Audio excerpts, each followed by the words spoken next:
మరి వాడు చెప్పింది అబద్ధమా కాదా? అబద్ధమే సార్. నా మాట విని నువ్వు జనజీవన స్రవంతిలో కలిసిపో. నీకు నా పథకాలన్నీ వచ్చేలా నేను ఏర్పాటు చేస్తాను. అర్థం కాలేదు సార్. తల్లికి వందనం అందిస్తా. నాకు బడికి వెళ్లే పిల్లలు లేరు సార్. పుట్టబోరు. ఆ పథకం నాకు రాదు. 18 ఏళ్లు నిండిన మహిళలకు 1500 అందిస్తా. ముందు ఆ మహిళలకు ఇవ్వండి సార్, నాకు వర్తించదు.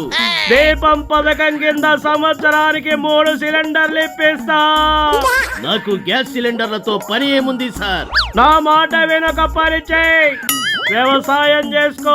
సంవత్సరానికి 20,000 అకౌంట్ లో వేస్తా. నేను కష్టపడలేను సార్. నాకు పారా పలుగు పట్టుకోవడమే రాదు. నిరుద్యోగ భృతి కల్పిస్తా. ఈ 5 ఏళ్లలో 20 లక్షల ఉద్యోగాలు ఇప్పిస్తా.